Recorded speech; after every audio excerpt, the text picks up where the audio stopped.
Амандық пен тыныштық болсын, қымбатты досым. Мен сенемін, Құдай сені ерекше жігерлендіріп, жарылқап баталап жатыр. Өйткені Құдайда тек қана жарылқау мен ақ бата бар. Маған кейбір сенушілері дейді, бақташы, Құдайда қиыншылық жоқ па, ауру жоқ па, мұқтаждық жоқ па? Иә, біз жер бетіндегі адамдармыз, бізде одан өтеміз. Бірақ та білесің бе, біздің үмітіміз бар. Қиыншылық келгенде, ауру сырқау келгенде, біз қайдан тыныштық табамыз? Құдайдан тыныштық табамыз. Өйткені киелі кітапта Матай жазған ізгі хабарда айтады: шаршап шалдыққандар, денелерін ауыр жүк басқандар, маған келіңдер дейді. Мен сендерді не дейді? Тыныштыққа бөлейін дейді. Міне, Құдайдың сөзі, ол Құдайдың өзі. Аумин. Бүгін мен Марқаның 4-ші тарау 35-ші аятынан бөліскім келеді.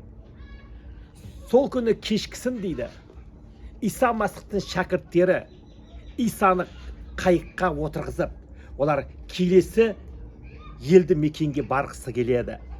Және олар теңізге түскен уақытта өте қызық. Исаның шәкірттері Исамен бірге теңізге түскен уақытта қатты дауыл жел соға бастайды. Қайықты қатты теңселте бастайды. Екі жаққа қайықты лақтыра бастайды. Иса сол кезде дейді, қайықта ұйықтап жатады. Шәкірттері соншалықты қатты қорықты. Олар ойлады, енді біз суға кетіп өлеміз. Біздің дәм тұзымыз осымен таусылды деп. Бірақ та бір қызығы, шәкірттері қорққаннан кейін олар не істейді? Олар айқайлай бастайды. Иса, ұстаз, саған бәрібір ме? Біздің осылай өлгенімізді сен қалайсың ба деп. Иса орнынан тұрып ұйқысынан оларға не дейді? Неменеге сендер қорқып атсыңдар? Ештеңеден қорықпаңдар дейді. Және ол қолын көтеріп былай дейді. 39-ші тарауда 34-те дейді. Иса тұрып, жерге тыйым салып, көлге де тына қал, басыл деп бұйрық береді. Сонда дауыл басылып, жым-жырт тыныштық орнады дейді. Құдайға мадақ. Көрдіңдер ме? Біздің аузымыздан шыққан сөзде өмір мен өлімнің күші бар. Біздің аузымыздағы шыққан сөзде құдіретті бұйрық бар. Аузымен не жариялайсың, сол сенің өмірінде болады. Сенің балдарының, сенің ұрпағының өмірінде болады. Иса осы жерде шәкірттеріне қарап, неменеге сендер қорқасыңдар дейді. Ойлап қараңыздаршы, дәл қазір Иса Масих бізге айтады, егерде сен бір қиыншылық көріп жүрсең, егерде сен бір қиыншылықтардан өтіп жатсан, мен білмеймін сенің жағдайында, сенің басында қандай тағдырлар болып жатқанын, бірақ та біл, Иса Масихпен тығыз қарым-қатынаста бол.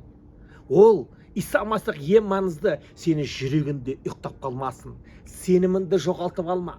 Исаға ұмтыл, киелі кітапты ізде, Құдайға дұға ет, қолыңды көтеріп мадақта, қандай қиыншылықта болсаң да, Исаны ұйықтатпа жүрегіндегі. Сол кезде Иса да сенің қиыншылықтарына, толқын қаншама толқыса да, ол сені төңкеріп кете алмайды қайығыңды. Өйткені Иса отырған жерде, Иса болған жерде қандай сені қорқыныш алалады, қандай қамал сені жеңіп алалады, қымбатты досым, қандай ауру сені жеңіп алалады. Өйткені ең құдіретті саулықтырушы ол Иса Масих айқыш-ағашта өліп қайта тірілген.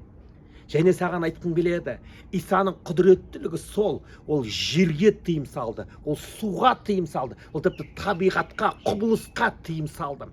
Өйткені оның барлығын Құдай кім үшін жаратты? Сен мен үшін. Осы әлемдегі табиғаттар да бізге бағынады. Сондықтан саған айтқым келеді, әрқашанда қиыншылыққа жоқ де, жоқшылыққа жоқ де, ауруға жоқ де, балдарыңды, немерелеріңді жарылқа, батала.